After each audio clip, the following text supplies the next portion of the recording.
Bem, meus irmãos e irmãs, estamos reunidos mais uma vez no meu canal do YouTube, Hora do Macabeus. Sejam todos bem-vindos. Se inscreva no canal, aperta no sininho, dê o like no vídeo, compartilhe os vídeos, faça todo o combo. Só assim você pode ajudar o canal na plataforma do YouTube. Se inscrever não paga nada, apertar no sininho não paga nada. Dar o like não paga nada, compartilhar os vídeos também não paga nada, mas se você quiser contribuir financeiramente com o canal, o link do meu Apoia-se está aqui na descrição do vídeo. Se você tiver dificuldades com o Apoia-se, tem o link do PayPal e a opção do clube de membros do canal. Todos terão seus benefícios, todos irão participar do nosso grupo do WhatsApp, todos terão acesso ao Google Drive, todos irão participar do sorteio das camisetas Hora do Macabeus. Enfim, se você não quiser ter esse compromisso mensal com o canal, tem aqui o QR Code com o Pix do canal, você mira o celular e faz uma doação única de 5 para o canal. Se você acha que esse vídeo valeu 5, faça essa doação, ajuda bastante, eu agradeço de coração. Se você não quiser contribuir financeiramente com o canal, deixa o like, compartilhe os vídeos, já ajuda também, eu também agradeço de coração, da mesma forma. Minhas redes sociais, além do meu canal no YouTube, tem o meu perfil no Facebook, Cristiano Macabeus, tem a minha página no Facebook, As Mentiras do Apocalipse Protestante, tem o meu novo blog, horadomacabeus.com, no Twitter, cmacabeus, e no Instagram, só Deus sabe, o link está aqui na descrição do vídeo. Lá no Instagram, no Twitter, no meu novo blog, no Facebook, eu disponibilizo tudo, gente, todo o material, artigos, vídeos, comentários, é tudo de graça, tá? Pessoal, eu tô na campanha tratamento precoce contra o Covid. É o único método que deu certo até agora. A imprensa está escondendo isso, prefeitos, governadores também, tá? Então, enfim, a imprensa está escondendo, a imprensa está calando os especialistas que defendem o tratamento precoce, mas todas as pessoas que eu conheço que pegaram o Covid e fizeram o tratamento se curaram, tá? Então estou na campanha tratamento precoce, me ajude por favor. Mas enfim, o meu canal é voltado ao Apocalipse e hoje eu vou falar novamente do Apocalipse e da prostituta da Babilônia. Roma ou Jerusalém? Na parte protestante tem os protestantes que defendem o futurismo, tá? E tem aqueles protestantes que defendem o preterismo. Os preteristas, ali é um consenso unânime que é Jerusalém, graças a Deus, tá? Então, por parte aí dos protestantes futurísticos, esses protestantes eles defendem a ideia que é a Igreja Católica e também ali não se sustenta. A gente rebate isso com um versículo apenas, mostrando que a mulher é a grande cidade, não a grande igreja, tá? Mas enfim, os católicos que defendem, né, essa visão mais preterista, tem uma divergência, se é Jerusalém ou a cidade de Roma, tudo por causa da carta de Pedro, onde ele diz que escreveu a carta ali da igreja eleita da Babilônia, tá? Mas no Apocalipse, primeiro, o Apocalipse não tem nada a ver com a carta de Pedro, talvez Pedro, né, tenha morrido sem nunca ter lido o Apocalipse, não teve nem contato com São João na época em que ele escreveu o Apocalipse, então veja que não tem nada a ver uma coisa com a outra, mas tudo bem. Falando da Babilônia do Apocalipse, tá? Essa Babilônia é a cidade onde o seu Senhor foi crucificado, acaba aqui, não tem como conjecturar isso, a única cidade que crucificou o seu próprio Senhor é Jerusalém, mas esses católicos que defendem a ideia que é a cidade de Roma, eles sustentam essa ideia praticamente em 2 versículos. 2 versículos ou 2 argumentos. Primeiro, é a grande cidade. Ah, tá, grande cidade? Isso aí não faz sentido, né, gente? Jerusalém sempre foi chamada de grande cidade, tá? Isso não é associado ao império, e sim à notoriedade da cidade, tá? Também tem aquele argumento da cidade que está entre 7 montes, tá? Mas isso é uma característica da besta e não da prostituta, então esquece. E tanto Jerusalém como Roma, as duas cidades possuem essa característica de estar entre 7 colinas. Porém, o argumento que esses católicos usam né, ou o argumento que mais se usa para defender a ideia de que Roma é a prostituta da Babilônia, é que no Apocalipse 17 e no Apocalipse 18 diz que é a cidade que mata santos e profetas. Roma não matou nenhum profeta, gente. Jerusalém é a cidade que mata os profetas, tá? Isso Jesus Cristo deixa bem claro. Mas tudo bem, não vou entrar nessa questão porque, segundo eles, os apóstolos eram profetas também. Então não vou entrar nessa questão agora, tá? Mas enfim, o Apocalipse está falando de uma cidade que mata santos e profetas. Vamos levar aqui em consideração a palavra santos, tá? Os cristãos. É a cidade que mata os cristãos. Qual é essa cidade, gente? Segundo esses católicos, o Império Romano perseguiu e matou os cristãos. Mas o Império Romano não fez isso, gente. O Império Romano não fez essa perseguição, não fez essa carnificina aos cristãos. Eu sei que você pode estar se perguntando aí, será que o Cris Macabeus ficou louco? Porque, segundo a história, o Império Romano perseguiu os cristãos. Vamos lá, gente, vamos entender. O Apocalipse está falando do primeiro século, está falando dos imperadores do primeiro século, está falando do Império Romano do primeiro século, tá? Durante o primeiro século, apenas César Nero fez essa perseguição. Só César Nero fez essa perseguição. E foi consequência da perseguição judaica.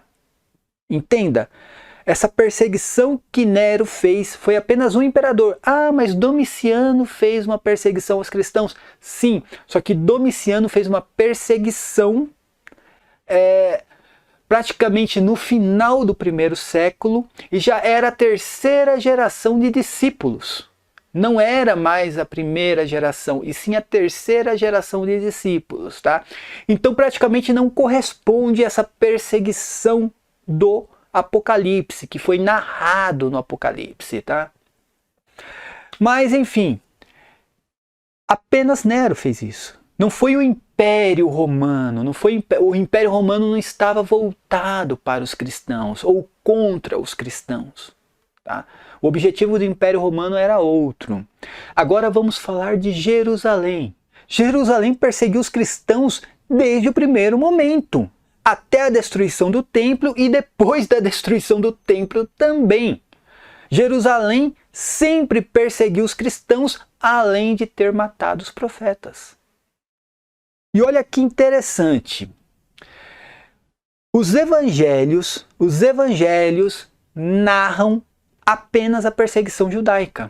Atos dos Apóstolos narra apenas a perseguição judaica, e quando fala do Império Romano, seja de um governador, de um soldado, o autor fala do Império Romano tentando apaziguar as coisas, a situação dentro de Jerusalém. É isso que eu quero transmitir. O Apocalipse faz parte do cânon bíblico. O Apocalipse não é um livro à parte do cânon bíblico. Ele está totalmente associado às demais escrituras. Então tudo que está escrito ali corresponde às demais escrituras, tá? Prestem atenção aqui. Eu vou mudar a cena. Eu vou pegar alguns textos de Atos dos Apóstolos e mostrar a perseguição cristã por parte dos judeus. E mostrar que Jesus Cristo profetizou essa perseguição durante a grande tribulação. Vamos começar aqui no Evangelho de São Marcos, quando Jesus Cristo fala da grande tribulação, em Marcos 13, Mateus 24, Lucas 21. Prestem atenção no que Jesus Cristo diz, naquilo que Jesus Cristo profetizou.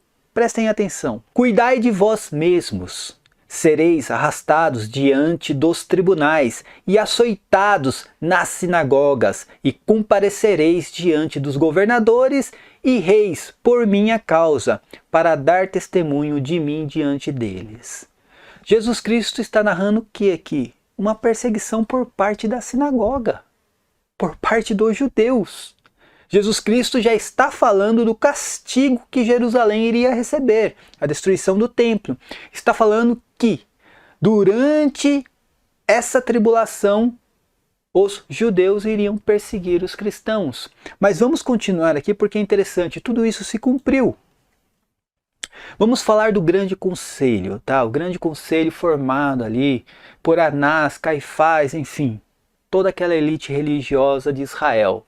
Em Atos dos Apóstolos diz assim, logo no começo: chamaram os apóstolos e mandaram açoitá-los.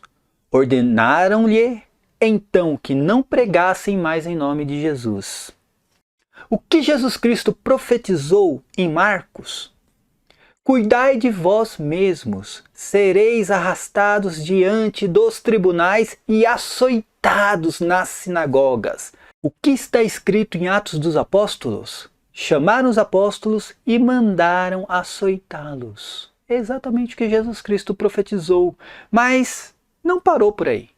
Prestem atenção no próximo slide. Atos dos Apóstolos no capítulo 7.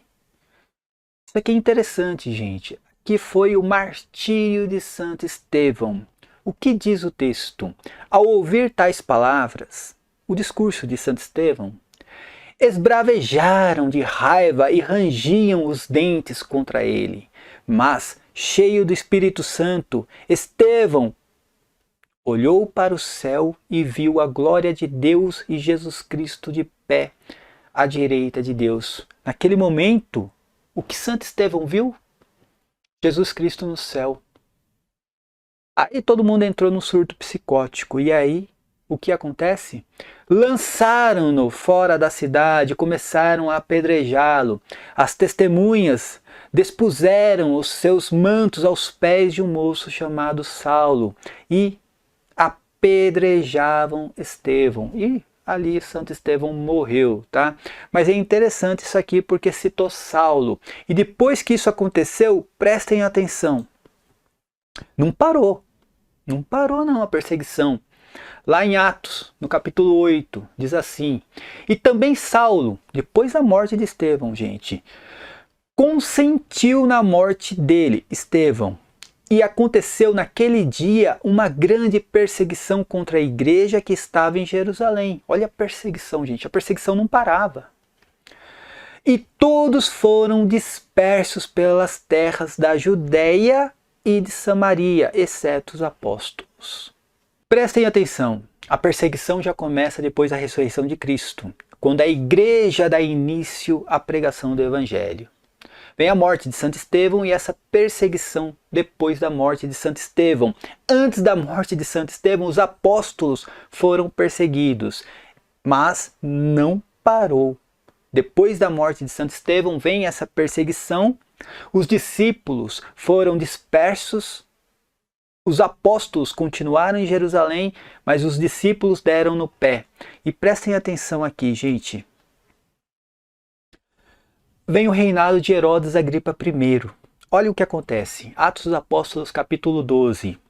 Depois da morte de Santo Estevão, depois daquela perseguição que aconteceu, né, logo após o martírio de Santo Estevão. E por aquele mesmo tempo, o rei Herodes, que é Herodes Agripa I, estendeu as mãos sobre alguns da igreja para os maltratar. E matou a espada Tiago, o irmão de João. E vendo que isso agradara aos judeus, os judeus, eles ficavam felizes com a morte dos apóstolos, com a perseguição aos cristãos. Os judeus, estamos falando do que? De Jerusalém. Vamos continuar aqui o texto. E vendo que isto agradar aos judeus, continuou mandando prender também a Pedro. E eram os dias dos ázimos. E havendo-o prendido, o encerrou na prisão, entregando-o a 4 quartenos de soldados, para que o guardassem, querendo apresentá-lo ao povo depois da Páscoa. Ou seja, primeiro Herodes mata Tiago, irmão de João, e depois da Páscoa, quem ia entrar na faca era São Pedro. Mas não parou, gente. Prestem atenção. Começa lá, depois da ressurreição de Cristo, a perseguição aos apóstolos, morte de Santo Estevão, uma perseguição ali com né, o consentimento de Saulo, que ainda era Saulo e não Paulo. Aí vem aqui o martírio de São Tiago. Depois São Pedro, né, teve esse livramento, porque ele iria ser martirizado também em Jerusalém, ele dá no pé. E aí, gente, prestem atenção que os judeus perseguiram os apóstolos não só em Jerusalém. Aqui, aquele texto onde São Paulo está em Bereia e também, se não estou enganado, em Tessalônica. Olha o que acontece aqui. Atos 13.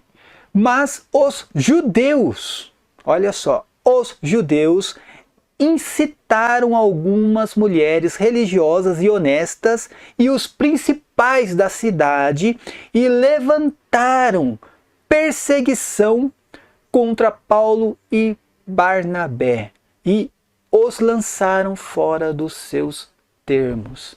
Olha que interessante isso aqui. Não, os judeus, eles perseguiram os apóstolos não só em Jerusalém, mas em outras cidades também. E para concluir tudo isso aqui e terminar o vídeo para não ficar tão longo, o próprio Paulo que perseguiu os cristãos, fez aquela perseguição depois da morte de Estevão. Ele estava ali vendo tudo aquilo. O próprio Paulo foi perseguido em Jerusalém. Olha que interessante tudo isso, gente. Eu comecei a falar da perseguição logo após a ressurreição de Cristo. Isso foi no reinado de Tibério. Ele era o imperador na época. Depois veio Calígula, Cláudio, e estamos entrando agora no reinado de Nero, praticamente. O reinado de Nero, que foi no reinado de Nero que Paulo foi decapitado. E foram os judeus que entregaram Paulo aos pagãos, assim como Jesus Cristo profetizou em Mateus 24. Prestem atenção no texto, gente. Ao fim dos 7 dias, os judeus vindos da Ásia viram Paulo no templo e amotinaram todo o povo. Lançando-lhe as mãos, gritavam: "Este é o homem que por toda parte prega a todos contra o povo, a lei e o templo." Além disso, introduziu até gregos no templo e profanou o lugar santo. Alvoroçou-se toda a cidade com grande ajuntamento de povo. Agarraram Paulo e arrastaram-no para fora do templo. Como quisessem matá-lo, o povo o seguia em massa, dizendo aos gritos: "A morte." Ou seja, os apóstolos, os cristãos foram perseguidos desde a ressurreição de Cristo até o fim do primeiro século, gente. Os judeus perseguiram os apóstolos, os discípulos, os cristãos, mataram os cristãos. Por esse motivo, Atos dos Apóstolos dá tanta importância a essa narrativa, para mostrar que a cidade que mata e persegue os cristãos é a cidade de Jerusalém. Por que São Lucas não escreveu nada a respeito da perseguição romana? Por quê? Porque não existiu essa perseguição. A perseguição romana só existiu por parte de Nero e foi apenas por um tempo. Depois acabou essa perseguição e voltou novamente no reinado de Domiciano, mas Domiciano foi aquele rei que levou toda aquela dinastia para a perdição. O Apocalipse, ele faz parte do cânon bíblico. Não tem como você desassociar o Apocalipse do resto das Escrituras. O que está no Apocalipse é para ser entendido junto com as demais escrituras, não é um livro à parte. Quando fala da cidade que mata santos e profetas, é a cidade que mata santos e profetas. Isso é uma questão de importância. Então tem essa importância, a cidade que mata santos e profetas. É uma importância para os cristãos. E o autor de Atos dos Apóstolos mostra essa importância no seu livro, mostrando a perseguição dos cristãos por parte dos judeus, desde a ressurreição de Cristo até o reinado de Nero. E agora eu pergunto para os católicos que defendem a ideia de que Roma é a prostituta da Babilônia, conjecturando textos como a grande cidade e a cidade onde o seu Senhor foi crucificado. Conjecturando tudo isso, eu pergunto, por que os evangelhos não dão nenhuma importância à perseguição romana? Por que Jesus Cristo não dá essa importância? Jesus Cristo fala da perseguição por parte dos judeus. Por que Atos dos Apóstolos narra apenas a perseguição judaica contra os cristãos? Por que dá tanta importância a essa perseguição? Porque, gente, Roma não é a prostituta da Babilônia. Para ser prostituta, primeiro, para ter este título de prostituta, tem que ter um vínculo matrimonial. Dentro da cultura hebraica, dentro da cultura da época no qual o livro foi inserido, o ato de prostituição vem do ato de um adultério. Então você tem que ter um vínculo matrimonial com alguém. No caso, Jerusalém tinha esse vínculo matrimonial com Deus de Abraão, e Jerusalém quebra esse vínculo matrimonial, se prostituindo com outros deuses.